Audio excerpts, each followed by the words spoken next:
So today, welcome along to Accountable. Today, the fabulous Kathryn McGarvey has joined me to talk about the do's and don'ts of marketing during and after a crisis. So we are silver champions with Xero.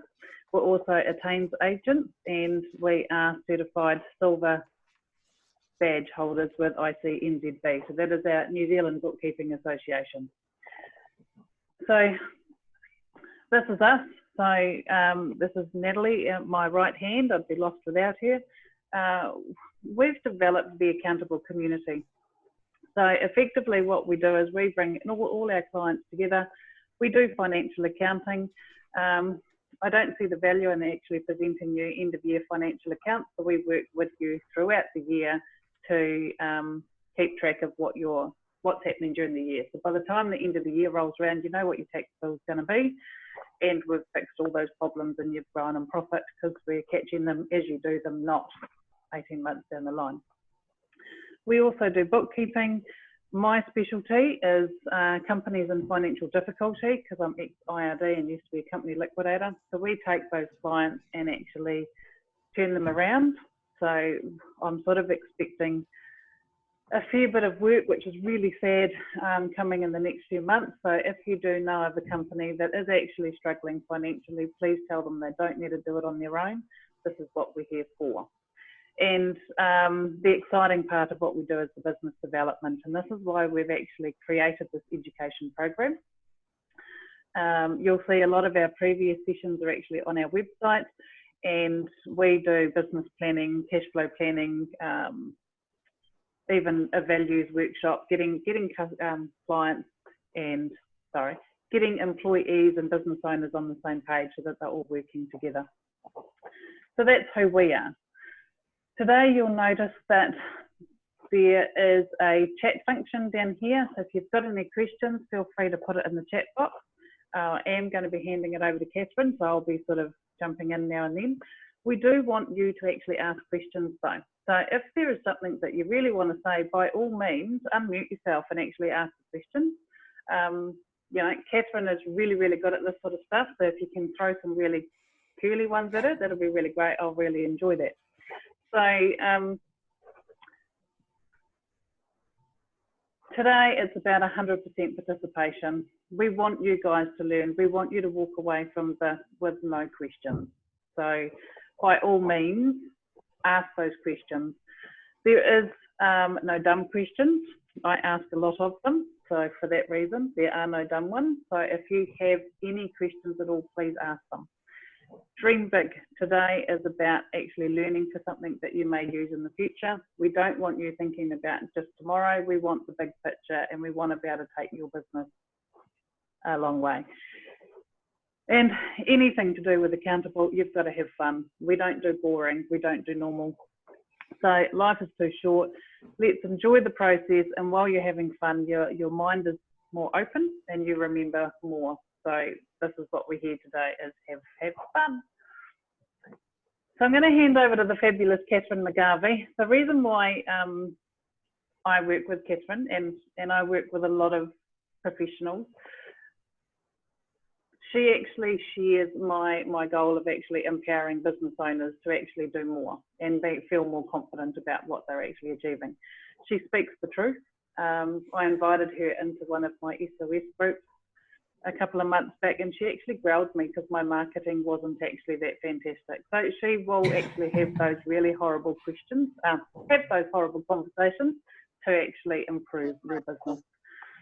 She makes marketing fun, even though I know she doesn't agree with that one. And the thing I love about Kathryn is that she will actually tell you what her successes are, but she'll also tell you what her biggest failures are as well. So I'm going to hand it over to Kathryn, and she can actually take it from here, and I'll just sit back and enjoy the show. Thank you, Haylee. Right. Oh. Where are you going? Okay, let me just share my screen. Hi, everybody. I know some of you, but most of you I don't. So can you see my screen now? Yes, we can. Great. I'll just do that.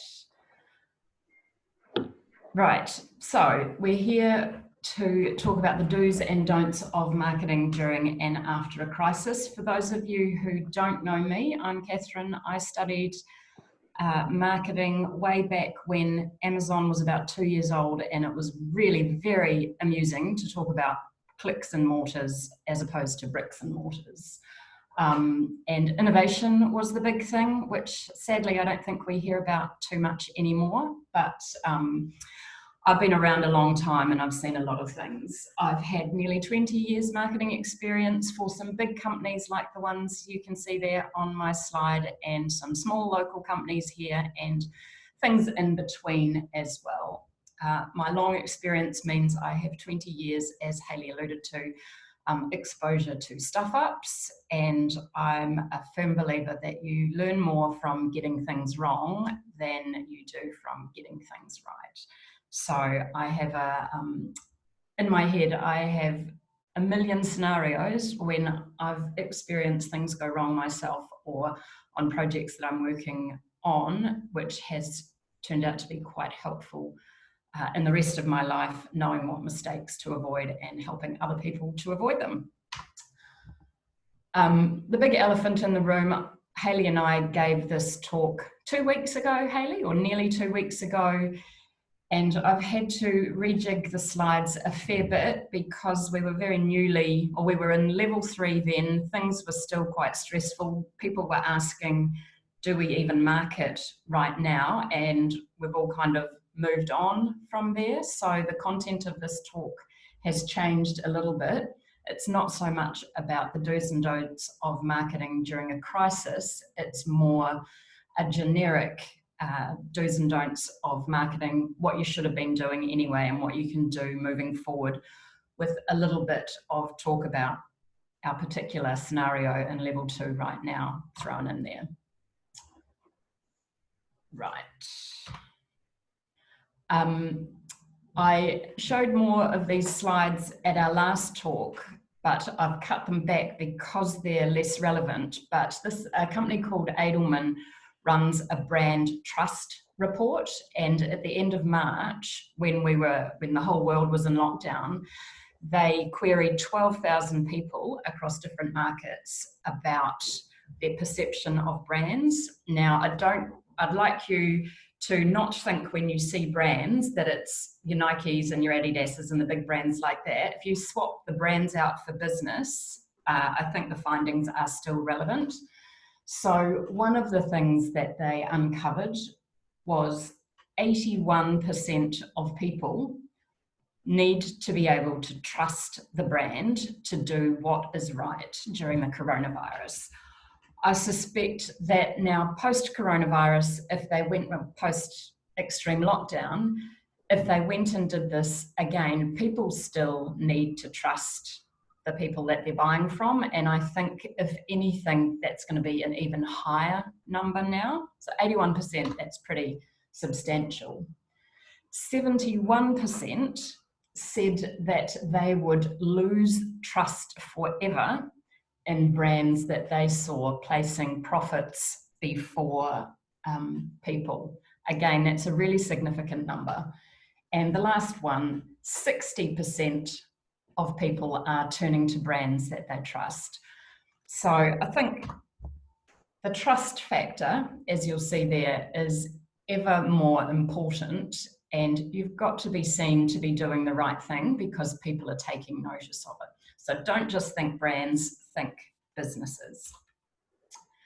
So how can you market your business without missteps? So this first point is something that, if you've heard me talk before, I'm sorry, I bang on and on about it because it's one of the most important parts of marketing. Don't focus on yourself, focus on the problem that your product or service solves. You might not think there's a problem. It could be either you're solving a problem or you're making their life better in some way, but there's got to be something behind what you're selling that's an advantage to the person doing the buying. So make it all about your target audience's needs, not you. And as I've said there, you should be doing that anyway. And here's an example that I'm sorry, Haylee, you've heard before. I've got a client who's a writer. She's a new client, and I haven't got much experience or any experience marketing books. So I like to over-research things, and I signed up for some mailing lists from some publishers just to get an idea of how they communicate. So this is quite a big publisher, Simon & Schuster. Signed up for the mailing list, and the first thing that came through my email said, "Nice to meet you. Now here's more about us." That kind of reminded me, we have a group of old friends, and one of our friends has a friend that we see once a year. I avoid her if I see her in the street. I run away because that one time a year she says, "Hi, Kathryn," and then spends 30 minutes talking about herself. She never, ever once says, "How are you? What's going on?" And she's the only person that my husband and I have those code signals, "I've spent too long with her, come and rescue me," because she's really, really, really boring, because she doesn't care about interacting and she doesn't care about who we are. She just wants to broadcast her problems or get praise for how brilliant she is. So it's a similar thing with this email. Don't ever send an email that says, "Nice to meet you, now here's more about us." The actual body of the email got even worse. You know, they have a nice header saying, "Nice to meet you, here's more about us." Remember that this has come from a consumer publisher's website. So you'd think that the people signing up there are signing up because they're readers and interested in books. I don't know how many people who are interested in books that care that Simon & Schuster was founded in 1924 or have been part of CBS since 2006. And this last point here that I've highlighted, don't even understand what that means, and I'm pretty fluent in marketing speak. So think about your audience and think about their needs. Put their needs at the front of mind when you're communicating with them. Some of you might have seen this before. This is a classic way that marketers like to tell this story. So this is a guy who was a professor of marketing at Harvard Business School.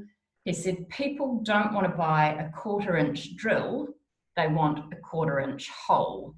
Now, I'd actually, I think times have moved on even slightly more than that, and what they don't actually want a 1/4-inch hole, what they might want is they've got books all over the floor, or they're messy and they need shelves, and they need the 1/4-inch hole to put the shelves up. So they don't want a 1/4-inch hole, they want a tidier room. So one of the things, actually, I'll come to that in a little bit, sorry, getting ahead of myself.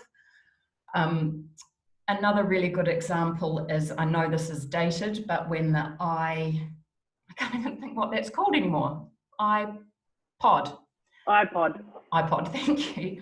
When the iPod came out, it had a gig, enough storage for 1 gig of MP3s.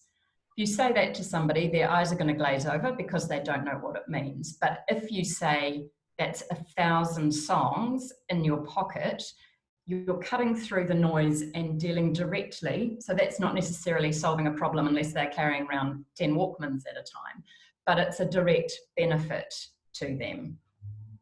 So when you're doing your own marketing, you want to be sure that you're talking not in terms of what you offer, but how what you offer helps them, helps your audience meet their needs better.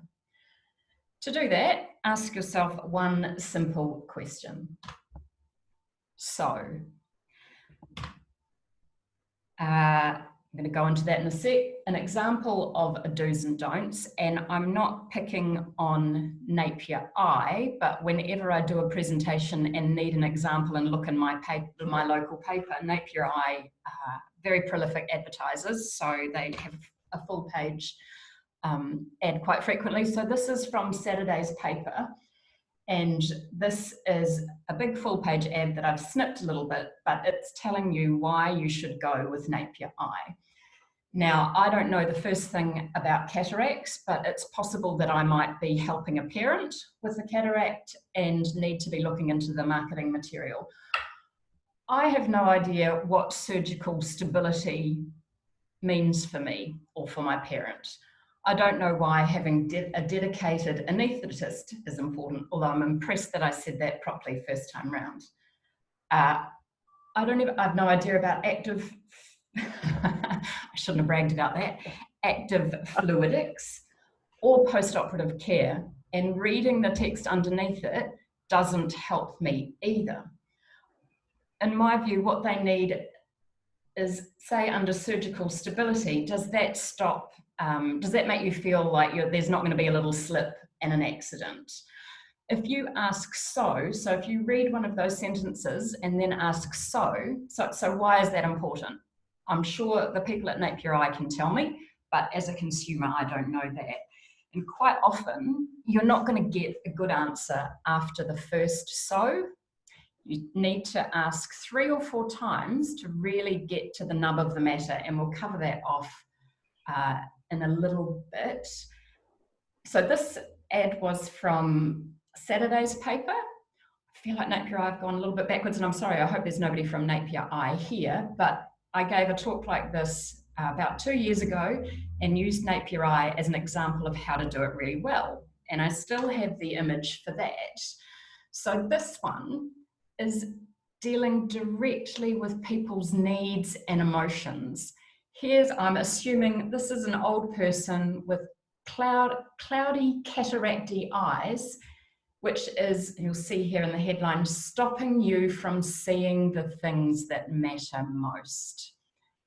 The image is perfect. So as a consumer, the way that Napier Eye is making my life better is that they're tapping into the emotion, I'm not missing seeing the important things in life, which I can imagine if I'm an old person with cataracts is way more meaningful to me than the 4 things that we see highlighted in the most recent advertisement. Does that, I can't see many of you, but does that make sense? Nods of head, or Haylee, is that making sense to people? Totally, Yes. and I think that actually shows the difference between this is all about me and then this is all about you. And I think the all about you marketing is a hell of a lot more impactful than it is the all about me marketing. Really, really good marketers who have done their research and got their messaging right. I don't know if it's ever happened to you guys, but every now and again I get a piece of marketing material, an email, for example, and you kind of feel like they've been reading your diary or observing your life because the way that they talk about it is perfect for you. And I'm slightly digressing now, but you might have heard people talk about really finding your niche or narrowing your target audience. And I know in the old days of marketing, especially when I worked for Sky in the UK, we used to use what was called a spray and pray approach. So we would market to whoever we could. We'd spray the market with our marketing material and pray that some of them would buy. Thankfully, times have moved on, and rather than spraying and praying, you're much better having a really defined, narrow audience that really suits your product, rather than just hoping somebody's going to put their hand up in a crowd and say, yeah, that's right for me. It's much more powerful to have your really good messages talking directly to what your clients or customers' needs are. So you ask yourself a simple question. So a way that you can do that step by step, and Haylee, get ready, I'm going to put you on the spot in a minute. So you list all the features of what it is that you're selling, whether that's a service or a product. You turn those features into benefits. You think up all the possible outcomes that a customer or a client is going to get from what you sell. And then you prioritize the benefits and outcomes based on what you know about your customers' needs or problems. So putting Haylee on the spot, I know that she had a customer withdraw their service, they were using Haylee for bookkeeping, and they've been decimated by COVID-19, so can't do it anymore. So Haylee has a slot available for bookkeeping services. So Haylee, can you tell me some of the features of your bookkeeping service. So that might be something like, I don't know, we input your invoices into Xero. Right, last time you did this to me, everyone found it really amusing. Thank you so much. Okay, let's look at bookkeeping. So we we take all of your documents and we upload them all into Xero. So therefore you no longer need your paper files for 7 years sitting in your shed. Right, stop. Haylee, that was a benefit. I want you to follow what it says on the screen and just do the features. But you've given everyone a sneak preview of what the benefits are. Okay, so the features, we upload all of your documents into Xero. We send you management reports every month with a detailed explanation of what's actually happening in your company. We are on tap, so if you want to ask a question, you can. And we are probably more friends than bookkeepers. Okay, I'll stop you there because that's enough. So if we were turning those features into benefits, where you've already got ahead of yourself on your document input, so the advantage or the benefit of you guys doing the inputting is, I would also say, I'm just imagining, so not only do they not have to keep documentation for 7 years, but the time, they don't need to be spending time navigating Xero, potentially getting frustrated, or I don't know enough about bookkeeping. But we cost less than what the hourly rate they can earn. Okay. What's the benefit or the advantage of a management report? They know exactly the position that they're in and can make better financial decisions for their business. So you kept going. I thought you were going to say there, if you had stopped at they get better understanding, then I would have said so, and then you carried on, so they whatever it was that you said. But I'm just trying to explain how, keep going. Don't always settle for the answer. If you ask yourself so, then you'll get to the real nub of the issue. Okay, you're on tap for questions. Why is that a benefit? So that they don't feel alone. They've always got support if they need it. Why is that important? Because being in business is hard and you feel isolated, and sometimes it's just nice to pick up the phone and ask a question. Even though you know the answer, sometimes it's just nice to have someone to bounce ideas off. Okay, and why would anyone come to a bookkeeper to have a new friend? Because we care about their success. Sorry, I really am putting you on the spot. You seriously are. And why is it important that you care about them? Because we're not the normal Joe Blogs friend that just agrees with them, whatever they want to do. We're going to actually pull them into line and actually check their thinking. Okay, and so possible outcome that people are going to get, we've sort of heard that through what you've said already. And then the next step would be to take what we've just written down with what you know about your client base and your target audience, and then craft your messaging around matching what their needs are with the outcomes. So rather than saying, I can do your, or we can do your books for you, you could say something like, you know, if you find inputting your own invoices and managing Xero difficult and time consuming, you know, that's where we can help, and it'll actually cost you less than your hourly rate. So there's your benefits. So does that make sense to everybody? Right, great. Okay, a second step is to use your emotional intelligence and your expertise. So this seemed slightly more relevant 2 weeks ago, that the emotional landscape has changed, but actually I think there is going to be a post-COVID and a post-lockdown world, and that understanding that people may have different priorities and a different way of seeing things is going to be really helpful, and your target audience is going to be responding to that. 2 weeks ago, there was still the fear that, you know, somebody in your target market might be dealing with illness or nervousness or being scared, but I think we've sort of tamped that down a little bit. Also, show your expertise so people get to trust you. Trust, as we've seen in that previous slide, is a really important thing. 81% of people are saying they need to trust that brands will do the right thing. There was also another bit in that report that I thought was relevant to here, is that 33%, that's 1 in 3 people, have convinced people to stop using a brand that they didn't feel were acting appropriately. And I don't know if I've brought it up. Just take a note.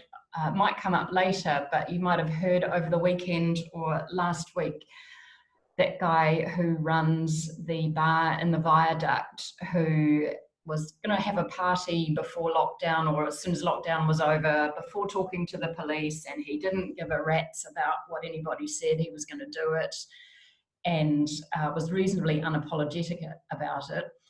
On one hand, I'm quite admiring. I think he really knows his target market, because some of the comments on his Facebook post about it were like, yeah, do I need to wear underwear? So clearly he knows his target market. But I think, and I know they say there's no such thing as bad news, but if I'm ever in the Viaduct and hungry, I'm unlikely to choose headquarters, because the guy's come across to me as a bit of a dick who doesn't care about anybody's safety and will do his own thing. So there are some ways that you can build trust within your community. You want to come across as trustworthy so people have confidence in your business. So here are some ways that you can demonstrate your trustworthiness. Oh, don't be a dick. I knew it was in there somewhere. Don't be a dick. Don't lie. I'm going to tell you a little story about a place a couple of years ago where I used to go regularly to get my brows shaped. And the lady who owned it died just before Christmas one year, and it was really sad. They were all devastated. I had 2 or 3 more appointments, and then I got a phone call before my next appointment saying, I'm sorry, we can't do your appointment at that stage. We need to reschedule you. And then the lady on the phone kind of went in a stage whisper, we've had a death in the business. Bloody hell, they've just lost their boss 3 months ago, and now somebody else has died. So that was fine. I rescheduled. When I went for my next appointment, it was a new face that I hadn't seen before. And we were chatting away, and I said, oh, so who died? Because I recognized all the other faces. And she said, oh, the boss died. I said, but she died like 3 or 4 months ago. She said, yeah. What had happened was the girl that I usually see had quit and gone to another beauty salon. But instead of just, like, they didn't even need to give an excuse. They could have said, look, I'm sorry, something's come up, we need to reschedule you. But them saying there's been a death was actually a downright lie, and I don't go there anymore because I don't need people that I'm dealing with to lie. Or at least not get caught out lying. I guess I should amend that. Don't lie if you think there's any chance of getting caught, which normally don't get caught lying is probably the better way of doing it. Also, don't be evasive. Just if people ask you direct questions, they'll know if you're trying to weasel out of giving answers. Ratings and reviews are really important. As you'll know from your own purchasing behaviour, they're really important for trustworthiness. If you see somebody's got a 2.7 star rating on Google and somebody else has got a 4.9, I know where we're all going to choose. Your website is a really great opportunity to show some trust. In fact, even having a website as opposed to just a Facebook business page also demonstrates trust. It makes you look legitimate. I'd actually say the same about having a business email rather than kathrynmcgarvey@gmail.com. Having a business email makes people think you're a legitimate business, you're willing to invest. Same thing with a website. You're therefore more trustworthy. I'd also say show your face on your website. I like to see people, and I bullied Haylee into doing it, but I like to see people's faces, especially if they're a small business and you're kind of the name behind or the main person in the business. Have it on the front page, because people make connections with faces, and genuine faces as well. If you really can't bear to be on your homepage, or if there's something, let's rephrase it, if there's something more relevant than your face on the homepage, please then at least have genuine images on your about page. I would much rather see you looking hideous than somebody who's clearly not you. And there is an advantage to, if you think you don't look good enough to be on your about page, that's kind of excellent, because you'll look real and unthreatening and authentic if you're a little bit hideous. Not that any of the faces I can see right now meet that criteria. And I think I'll just add to that, Kathryn, even though I even utterly hated putting my face on the website, I belong behind the camera, not in front of it. We've actually had really good feedback from clients, and even prospective clients have actually said they've felt our website is really good now. So thank you for pushing me. It just makes such a difference. People connect with people, not with generic. Like my first website, I wanted people to feel relaxed and comfortable. So I had a lovely sea view. It's not really anything that people can relate to. It looked nice, but it wasn't selling my message. Like, I don't like having my face on the front of the website, but I know that it works because I get so many comments about it. Also include social proof, which I will explain shortly. Testimonials. Testimonials are like the reviews and ratings. They're gold, and especially really good testimonials. I would say if you are asking for testimonials and you know the people well enough or are comfortable enough with them to give them either not exactly a pre-written, but kind of a pre-written guide, because it's much easier for people to edit something than to come up with something from scratch. But a testimonial that says, Haylee's really friendly and is a good bookkeeper is not, that's fine, that's nice, but it's not going to push anybody necessarily over to buying the service. But a testimonial that says, you know, that person you were telling me about with your debt recovery work, a testimonial that says, before working with Haylee, I owed the IRD, what was it, Haylee? Oh, 70K. And after working with Haylee, and Haylee saved me, it was about 45, I think. Like, that's a real tangible outcome. So if your testimonials can have, again, we're going back to the benefits. You know, having a friendly bookkeeper is nice. Having one that can potentially save you 45K, or I've heard stories with bigger numbers, Haylee, but that's something that people think, shit, that person clearly knows what they're doing. This is the right person for me. This is the show your face thing. So this on the left-hand side is the Spark management team, who all appear to be genuine people. This one on the right is my very favorite use of a stock photo.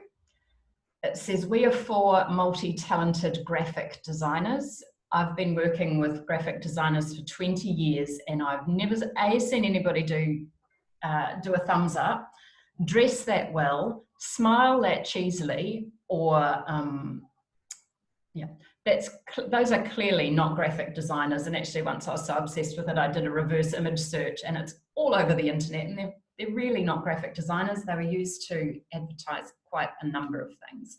But so for me, looking at that, there's a real disconnect, because I know that's not legit. So what else are they hiding? The other thing that I would say, and I came across this yesterday when I was looking at some stuff, have faces on your about page, even if it's like if you don't want your face front on, faces and names. I looked at a particular company wondering who they were, and I still have no idea. It said, we do this and we do that, but I don't know where. Like, I was trying to find out where in the country they were. There was none of that information. There was no faces. They could have been anybody. They had a mobile number, not an 06 or a 04, so there was nothing that gave me any comfort that they weren't even Russian bots. Social proof.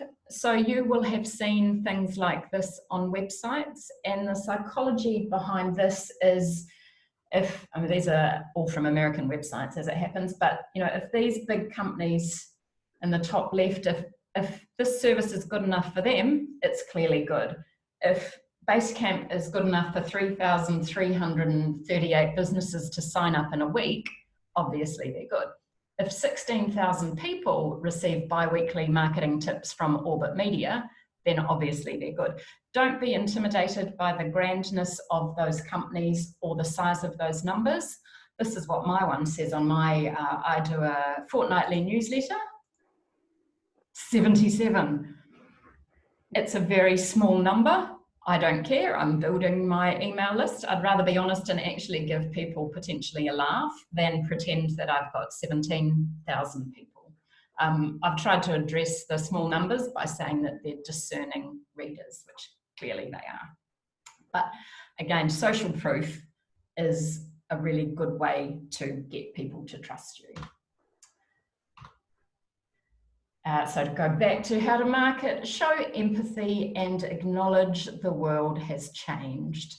So try to be on the side of the angels, which is the flip coin of don't be a dick, and don't exploit the situation. So we probably all heard about the $9 cauliflower during lockdown. Just before lockdown, I was trying to locate a flu jab for my parents, went to a pharmacy that I don't normally go to. This is when all the mass panic buying was going on and there was no sanitizer to be seen anywhere. And they just got some sanitizer in, and I bought some. And when it went to the till, it's like, that's a pen, so you get the idea. It was that big and it cost me $15, which I know that they were ripping me off and taking advantage of the situation. I'm not in a hurry to go back to that pharmacy unless I have no other choice. Oh, here we go. Here's our Leo Malloy going ahead with his parties, not being on the side of the angels. And Googled yesterday, and there were a number of headlines along the same thing, why they will never go to headquarters. I used to have, in a similar talk I gave a couple of years ago, I used to have an example of a guy who ran a food truck in Wellington, and somebody put on Facebook and said, hey, we bought a burger there. It was a nice post, it wasn't nasty. She said, we bought a burger there on Friday night and my son actually got a little bit ill, and we'd all eaten everything else, so I just wanted to let you know, give you a heads up. And he blasted back in all caps, really angry, ranting at this lady, and it went viral for all the wrong reasons. Now, she had phrased her complaint quite nicely. It did come across as genuinely, hey, I just want you guys, we love your product, we just want you to know there was a problem on Friday night and we thought you guys should know. And this guy took it the wrong way and made newspapers, I think, around the world for his response, which his food truck's not there anymore from what I understand. Yes, sorry, Haylee. Can I just jump in? Please. With the world the way it is at the moment, and yes, it's all about trust. Do you think that, back in pre-COVID times, 8 weeks ago, people were just prepared to buy whatever? Do you actually think that now people are going to be more selective around what they're buying, and they're actually going to choose to work with different companies than what they probably would have 8 weeks ago? I think it very much depends on the person and also convenience. If I need cough syrup for my kid and that's the nearest pharmacy, I'm actually going to go back there. I'm not going to enjoy it. I've told 12 people about the terrible example. People will tell more people when they have a bad experience than they do have a good experience. But I would hope, I certainly know that for myself and many of the people you know, we're in Napier, we're in a small community. The people that are in our businesses are people that we see, you know, on a day-to-day basis, walking down the streets or in the coffee shop or the bookshop. And I think there's a real desire to support local businesses. So I would hope that some people's decision-making will be, you know, I'd rather go to Aduna than to Starbucks because, you know, obviously Starbucks employs local people, but that's putting money back into the economy. So I would hope so, but it will be interesting, you know, in a year or two's time to see how that plays out. There's a question here. Paul has just asked, you mentioned a mobile number and no 06 number for building trust. Do you recommend a landline? I said that because, like, I don't have a landline number on my business account because I don't have a landline here. I did have a meeting with an SEO, so a search engine optimization specialist over Art Deco weekend. He was down from Auckland and we had a catch up. And one of the things that he said, not for SEO purposes, but for trust, is that having a landline shows that you're quite established. This was for a particular client who is in an industry where there are quite a lot of, just my client's not, but there are a lot of people who are fly-by-night tradesmen or people who rip them off. So he was saying that they should have a local number, even if it just patched through to their mobile, rather than having just the mobile number. I can see where he's coming from, but I think for people like you and me, Paula, I don't think that's necessary. I guess if you work from home and can offer that, there's no harm. But really, I think it's only if you're in an industry where people might be more wary than normal about being ripped off. It just adds that little extra layer. Or the other way of looking at it is it makes you look really old-fashioned, because who has a landline anymore? You can actually just get, you know, your business plan that's got a landline number attached to it anyway. So I mean, that's a good option.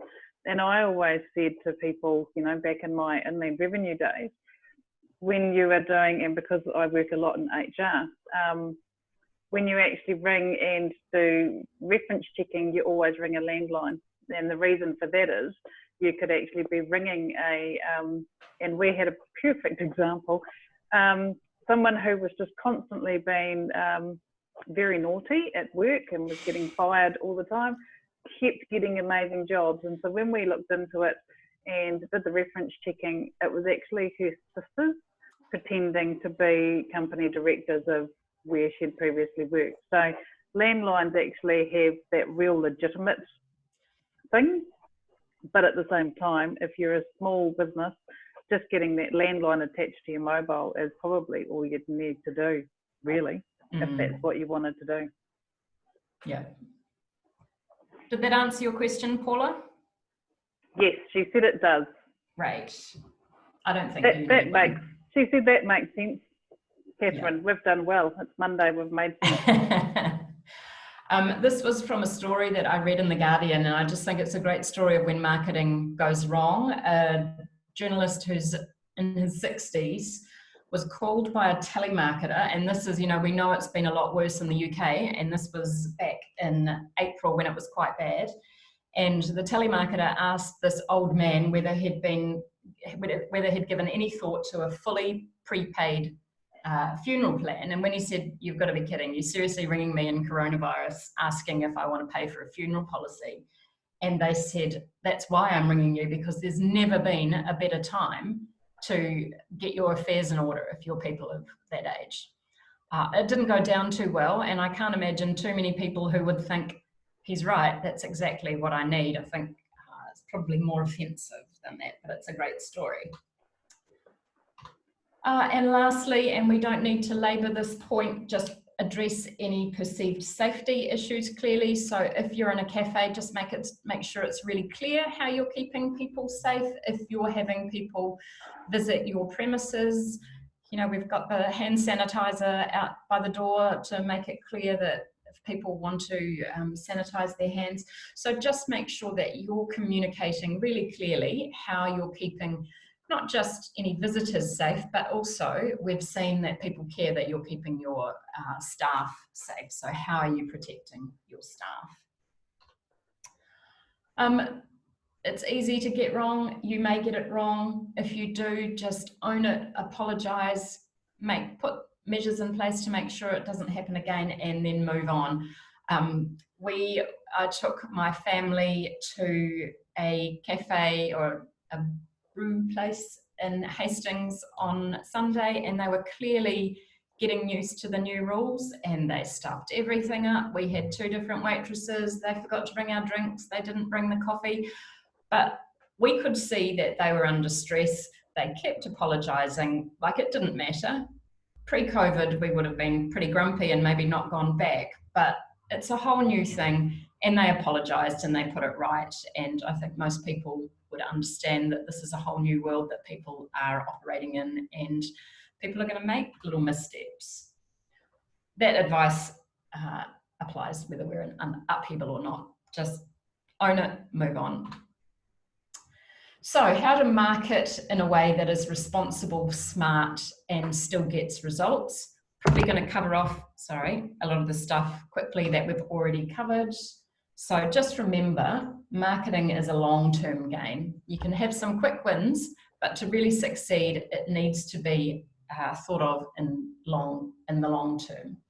So and I think I'm just going to be annoying, Kathryn. The best way that I've ever had it described to me is marketing is actually getting people to your door. Sales is actually getting them walking through your door. So marketing is all about actually getting people to stand at your door. Would you agree? No, I can see why. Am I allowed not to? Like really good marketing. You can do whatever you like. Really good marketing not only gets them through the door, in fact, I'll send you, and maybe I'll post it on my Instagram, but there's a great explanation of the different types of marketing and branding.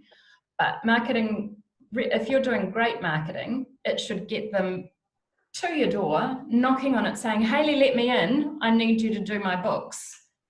Okay. Really good marketing should turn you into I remember, before my marketing degree, I worked in a liquor store as a summer job, and the Coke reps used to come round, and we used to scathingly say after they'd gone, they're not salespeople, they're order takers, because you didn't need to, they didn't need to sell us Coke. We were just telling them what they needed to supply us because Coke's marketing was so good. So yeah, sorry, Haylee, but I disagree. Really good marketing will get them, you don't need the sales skills as much.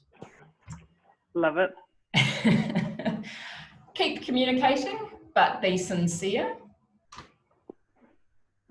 This is any time is a great time, but this is a particularly great chance to build relationships and trust. I really feel that this is such an opportunity for small businesses with faces rather than, you know, the big companies of the world, the Sparks, the Skies, the Nikes, the Witchcools.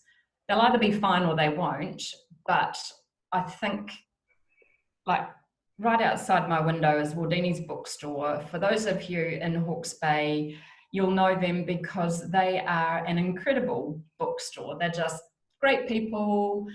They market well, they sell well.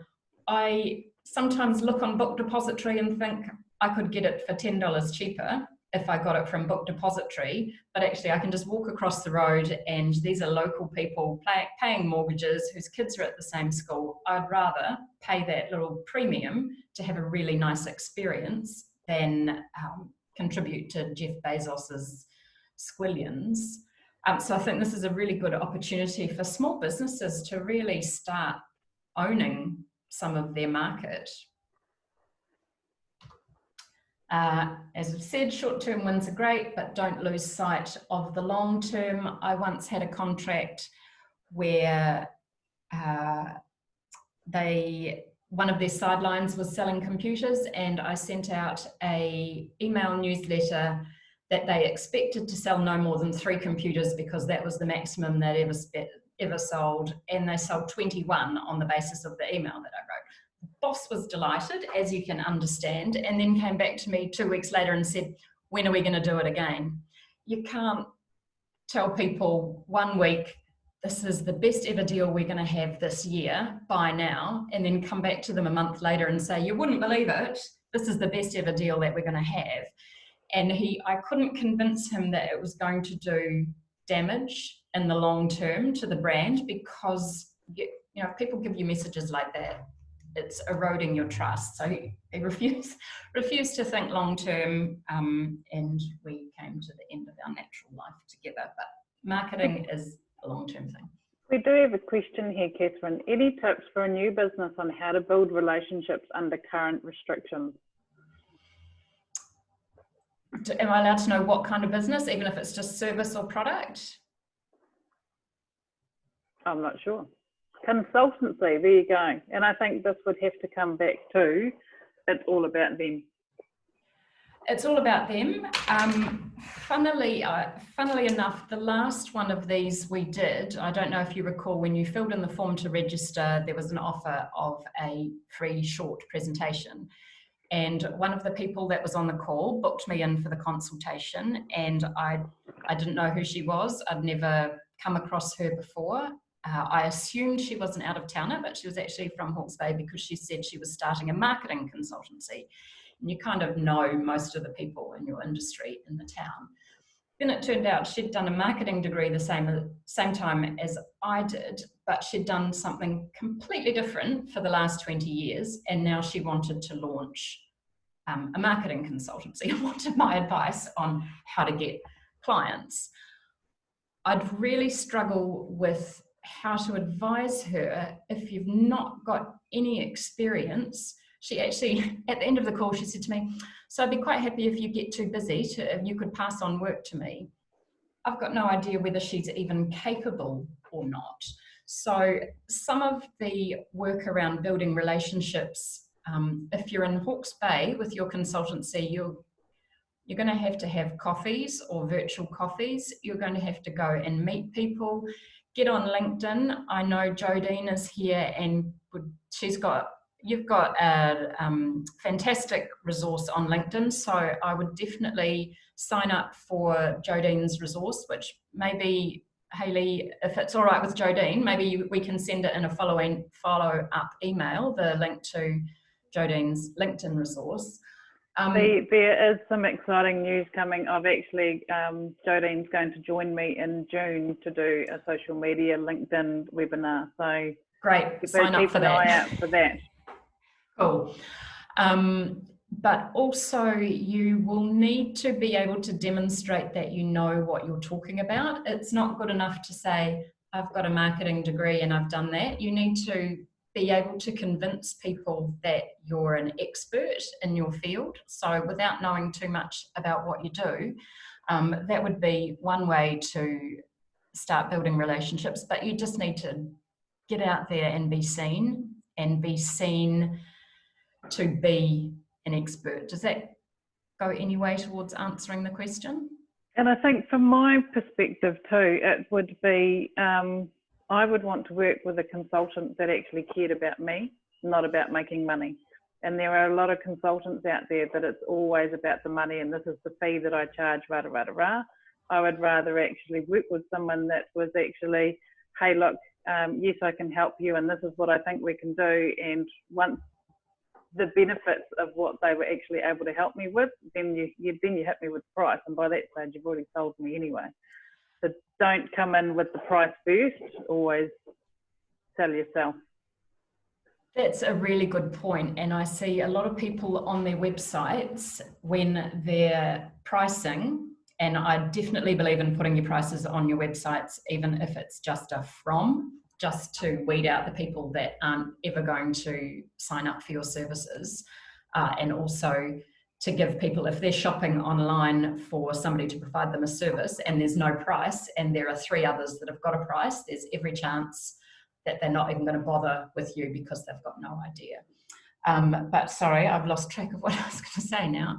Pricing, oh yes, so Haylee's exactly right. When you're writing any text about the services you provide or your products, hit them with all the benefits first and then have the price at the bottom. So it's like Haylee was saying, convince me that it's worthwhile, show me all the things that will be good for me, and then tell me how much it costs.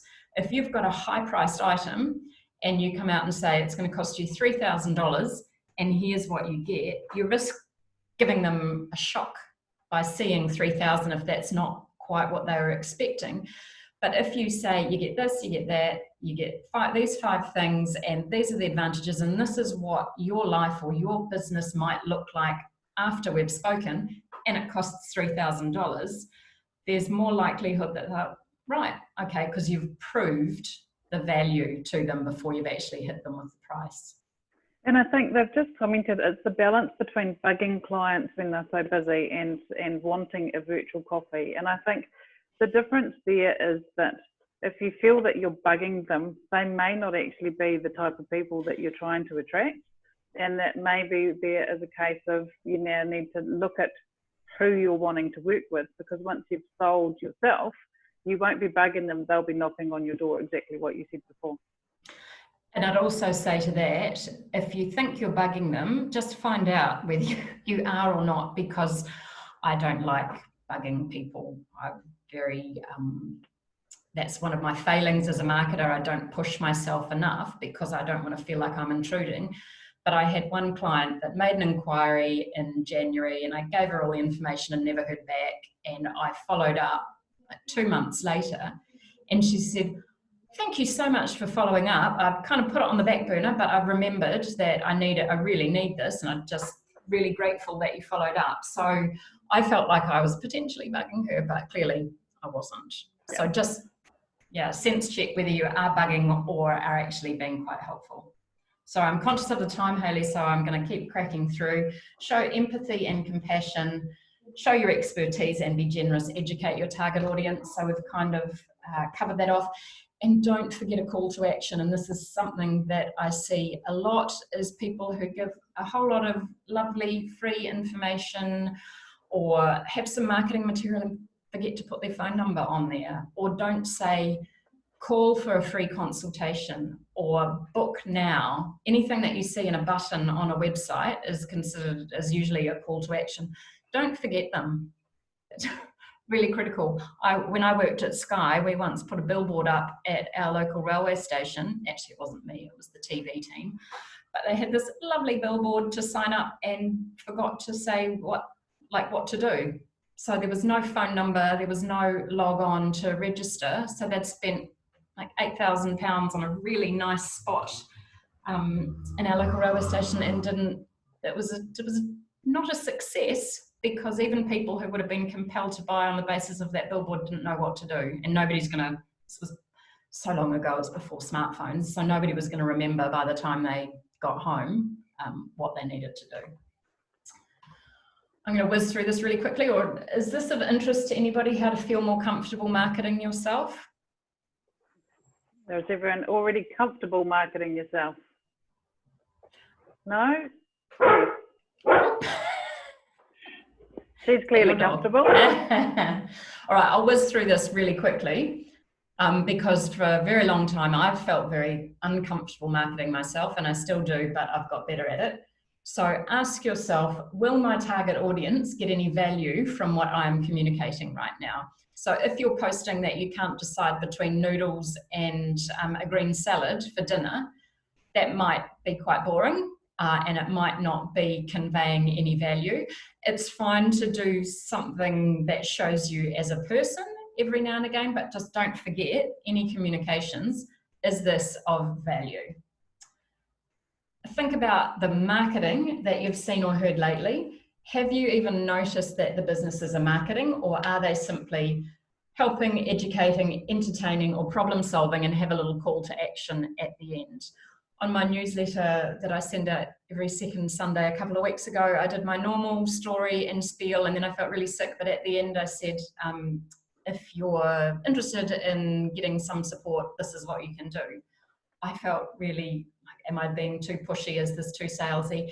I got a sale out of it, and nobody came back and said, nobody unsubscribed and nobody came back and said, I really liked everything except that last bit, because it didn't notice. The person who did notice it was clearly ready to do the work that I was offering. So don't feel bad. Don't feel necessarily like you're marketing. You'll see on people's faces or in reaction if you haven't hit the mark, and that's fine, because you know what not to do again.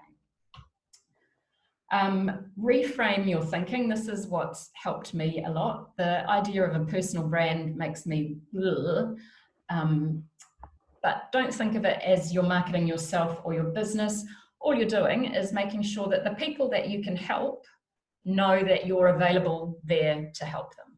I don't know how many times we've thought something like, I wish there was somebody who could come in and just do X for me, and you can't Google them or find out about them. Whereas if I was seeing marketing messages that X is what I do and here's how it's going to change your life. Sorry, that's a really poor example, but just don't think that you're pushing yourself out. Just think you're helping people know how you can help them and make your life better, their life better. If you feel uncomfortable showing your face, put on some big girl or big boy pants and get over yourself. It builds connection. And Haylee's already attested to that fact. If you get into the habit of marketing yourself, it becomes easier. Believe me,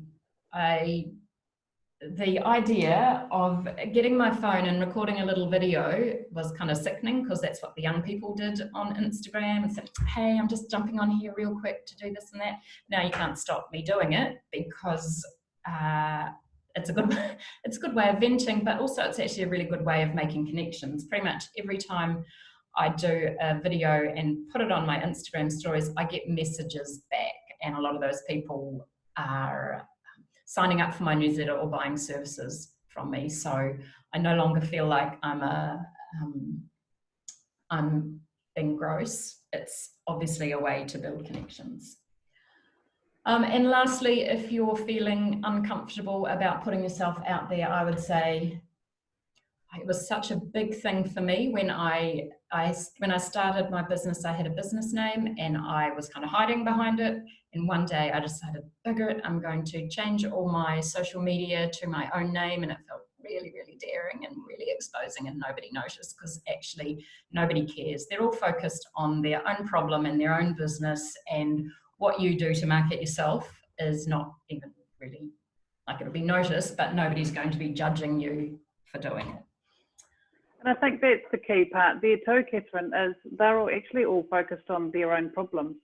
Don't go and market yourself, because if you market how you can fix their problems, then they're going to actually take note a lot. You've been listening, Haylee. Oh, it's Monday. I think I've only got another couple of slides, so I'll whip through this really quickly. How to communicate with customers to get more sales.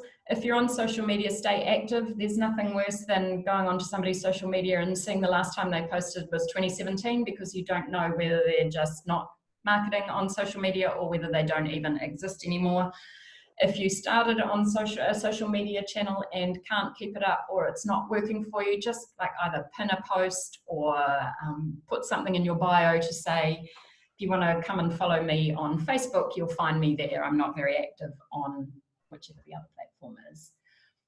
Contact people directly. I did a lot of this at the start of lockdown, just emailed some clients and said, hey, thinking of you, how's it going? Is there anything that I can do to help? And it worked to get sales, because I wasn't pushing, I was offering to help them. They were tailored emails. It wasn't a blanket email to everybody. It was a, hey, this cafe owner, I know you're going to need this. Can I help you with that? Email them if you have permission for them to be emailed. Personalize your email if possible. So that's what I was just talking about. Remember, it's not about you, it's about them. Don't forget to ask for the sale. Also saying, do you know anybody that's got this problem or that I might be able to help? Let them know about me, or even give me their contact details and I can contact them. It's quite a nice way, because you've got that mutual connection, so it kind of acts as a referral. Be genuine, be sincere. Don't try and push a sale if they don't need something. I recently applied for some of the COVID-19 funding for a little wee part of my business that I needed help on, and I only wanted an hour of this consultant's time, and she came back to me with 6 hours, and I'd say no, and she'd say, yeah, I need 6 hours. I started to retreat because I felt like I was being pushed into something. Well, I felt like I was being pushed into something that I didn't need, and I'd rather that funding go to somebody else than 5 hours that I didn't need. But also, I felt like the consultant wasn't listening to what I wanted. I wanted help with one thing, and I was pretty sure if it couldn't be done in an hour, then they were not the right person. So don't get people's backs up by trying to upsell them things that they don't need.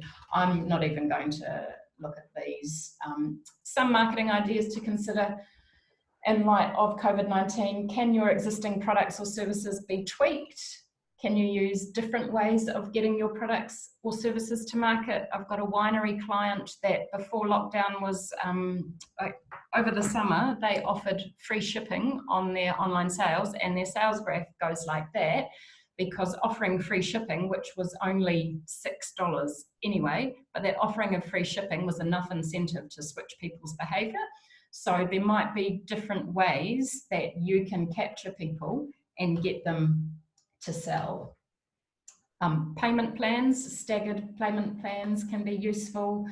Depending on what you're selling, can you offer a sample or a mini taste of what you do? If you sell a $3,000 coaching program, can you offer a 1 hour session so they can see how much value you have to add? And obviously they're not paying the big fee up front. Is money back guarantee something that's feasible? Because if it is, that's going to get a whole lot more people across the line. You can have promotional offers like a buy one, get one free, or a friend get friend, or a genuine limited time offer. Don't tell lies like there's only 3 of these computers available and actually you've got 25 because you'll be found out. You might want to bundle some of your products and pricing. It means you'll have lower margins, but your volumes will be higher. And it also means, say you bundle 2 products together, then you've got two people trying your things that they can then go on and review or refer people to. I don't even know what this one means, video where you might talk to somebody one-to-one. I think that was for when we were in lockdown and you couldn't go out and meet people. Would you be able to video things? And I hammer this point home all the time, but signage and branded clothing is fantastic for local visibility. If your branded car is parked outside your office or in the car park, or if you're in the queue at the supermarket with a t-shirt that's branded, if you're really smart, rather than just having your branding, if you had a t-shirt that talked about your problems, like ask me how I can make your breath smell better, that's something that might get people talking and give you visibility. And how to tell whether your marketing is effective or not. Take note of what you're doing. I'm going to skip that second point and come back to it. Track it. So how many phone calls do you get? How many hits on the websites? How many inquiries? Always ask any new customers or inquiries how they heard about you. Ask them what made them buy today. Obviously there'll be some products that doesn't refer to, but say I sell cars, what made you to decide to come and make that move today? And there's some really rich information there. Is it because you had a special on? Is it because, like me, my car lost $5,000 in 2 weeks because it suddenly died and I needed to buy one? And if you're running a campaign, for example, on social media or the radio or in the paper or something, don't just link to your homepage unless you've specifically put details of the campaign on your homepage, because they won't know where to look when they get there and they're probably not going to be bothered searching around. So send them to a campaign page or the details of what you're selling, and then you can track that more easily. I'm just going to finish up with this quote that companies that market effectively, strategically, and compassionately during this period will be the big winners when this nightmare is over. And I think, you know, if you do that, regardless of the world in turmoil or not, you're going to be in a really good position. That's me. That's really cool. And I think the only other thing I would say is if you've got a sign-written car, don't drive it like an idiot. You know, it's always good to get noticed, but not noticed for the good reasons. It's a good part. Any questions? One thing that I have picked up on, Kathryn, over the last months, of everyone being in lockdown, people have become a lot more focused on their website. And I know that you're a Squarespace expert and you're an authorised trainer and stuff like that. Would any of you guys, would a webinar running on what your website should have and what it should look like and that sort of stuff, would that be valuable to any of you? That would be great. So, Kathryn, now I'll put you on the spot because you've actually done this to me today. Are you prepared to run a webinar to help people actually understand their website and learn how to you know, what it should have? Absolutely, because it's a really good way to be better than the other people that the other businesses that people might be considering.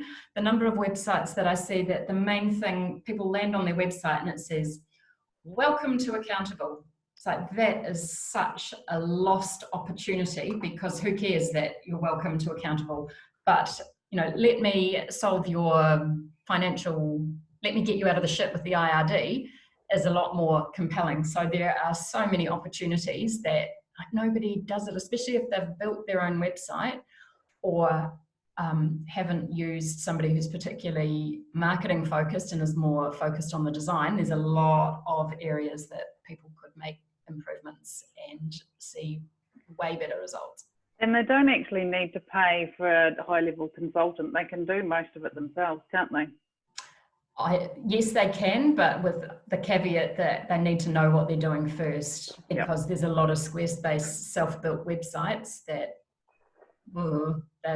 they're actually harming, especially on the Google side of things and the technical stuff. If you don't know it, you're actually harming your performance. That's awesome. So I've got my question out of the way. Does anyone else have anything else that they would like to pick Kathryn's brain on? Webinar was great. Thank you for sharing your wisdom. You're very welcome. Okay, so I'm guessing no questions. So definitely keep an eye out. I have passed on all your details to Kathryn. So if you have requested a 20-minute consultation, she'll be in touch with you in the next 10 days or so, Kathryn. You're going to say 10 minutes. I can easily do 10 days. 10 days. But I will actually be announcing the dates and the times of our next webinars that we've got coming up in June. So there is the fantastic Jodine McIntyre, who is a whiz when it comes to social media. I've now got Kathryn going to be doing a website and what that actually looks like. And I've also got the amazing Rachel Ross from Focus Personal Branding, who's actually going to run a webinar around how to actually develop your personal brand and how to actually share that with your market. So I will be keeping that all out, and we'll get all the information out to every one of you if you've indicated you would like to be kept in the loop. But otherwise, carry on, enjoy the normal, and I'm sure we'll see you all again next month. Catch you later. Bye.